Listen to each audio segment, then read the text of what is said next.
អ្នកនឹងស្លាប់ដោយសារភ្លើងឆេះខាងក្នុងរូបរាងកាយពិសេសភាពរំភើបស្លាប់ដោយសារចំហេះខាងក្នុង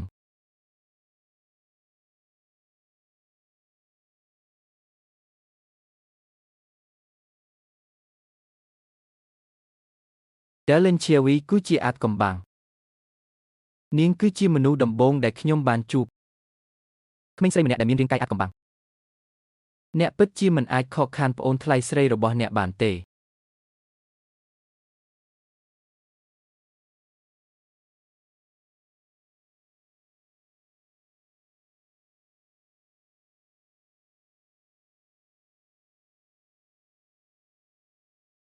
កូនប្រុសខ្ញុំមិននៅផ្ទះទេមានតែខ្ញុំទេមនុស្សម្នាក់ទៅរកអ្នកម៉ាសាប្រុសបុរសឯកោម្នាក់បានមកផ្ទះខ្ញុំដើម្បីម៉ាសាមានរឿងចម្លែកមួយអំពីស្ត្រីមេម៉ាយបងថ្លៃស្រីរបស់ស៊ីវជាវមិននៅទីនេះថ្ងៃនេះទេ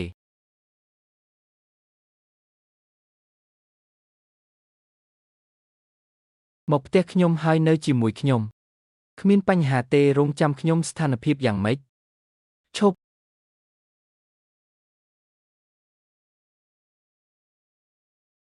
កុងតាក់បើកភ្លើងលើលោកគ្រូវ័យក្មេងចៅត្រូវបានបិទឪពុករបស់លេនឈៀវីត្រូវបានទាញចុះ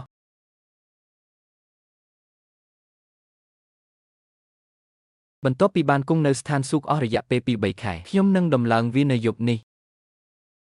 រ៉ៅកងស្ត្រីពេលខ្លះត្រូវផ្ដល់ឲ្យខ្ញុំនៅរបស់រឹងមួយចំនួន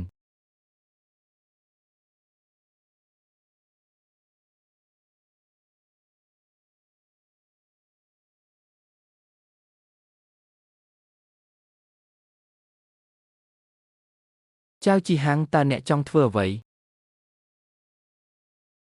ជាការពិតណាស់អ្វីដែលចង់ធ្វើជាមួយមេមេដោយគ្មានអាម៉ាស់ណាស់ចំពោះលោកគ្រូវ័យក្មេងចៅចំពោះជ័យជំនះដ៏ប្រញាប់ប្រញាល់និងរហ័សរបស់គាត់កុំឲ្យនាងហៅអ្នកអីមានតែប៉ុណ្ណឹងទេទឹកឃ្មុំនៅក្នុងបំពង់របស់ខ្ញុំចូលទៅឆ្ងាយលោកគ្រូវ័យក្មេងចៅសូមអនុញ្ញាតឲ្យខ្ញុំប្រាប់អ្នកពីអ្វីដែលអ្នកចង់បានតើអ្នកជឿថាខ្ញុំហ៊ានធ្វើអ្វីមួយចំពោះអ្នកទេជឿខ្ញុំចុះប៉ានឹងបងប្រុសខ្ញុំនឹងសម្រាប់អ្នករងចាំរហូតដល់បាយឆាយយប់នេះចំអិនវាតាមដែលអ្នកចូលចិត្តវាអាស្រ័យលើអ្នកខ្ញុំនឹងព្យាបាលអ្នកដោយថ្នាំដែលសម្លាប់មនុស្សតើអ្នកកំពុងយល់សប្តិមែនទេតើអ្នកកំពុងឲ្យខ្ញុំ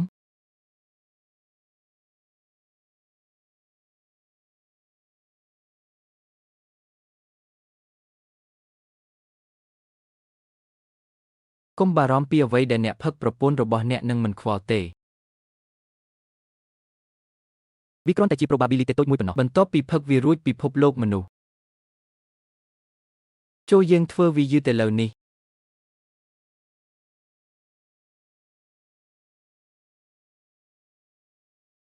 រងចាំថ្នាំឲ្យមានប្រសិទ្ធភាពលើឆ្អឹងខ្នងនាំមនុស្សមួយចំនួនទៅយាមច្រកចូលទុកឲ្យអ្នកដទៃបំផ្លាញជីវិតខ្ញុំល្អណាស់តោះទៅញ៉ាំអាហារសម្លាញ់ឲ្យកុំខ្លាចអីខ្ញុំនឹងស្រឡាញ់អ្នកឲ្យបានល្អកុំខ្លាចអីខ្ញុំនឹងស្រឡាញ់អ្នកឲ្យបានល្អ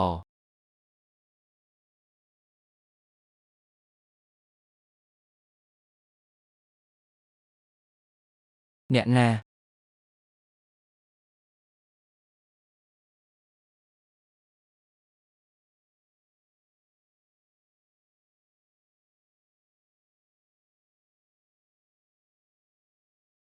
ជាអ្នកណា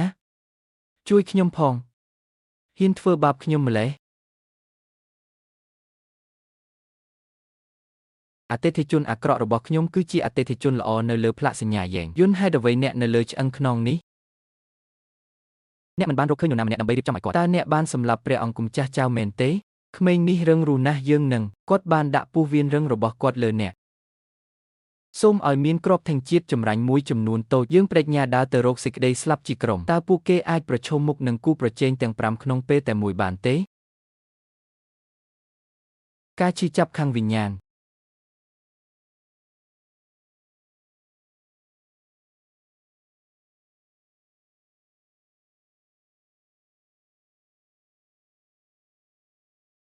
វិជាណាអ្នកណាប្រាប់អ្នកថាអ្នកមិនសមនឹងទទួលបានវាទោះបីជាពួកវាត្រូវបានផ្សំគ្នាក៏ដោយ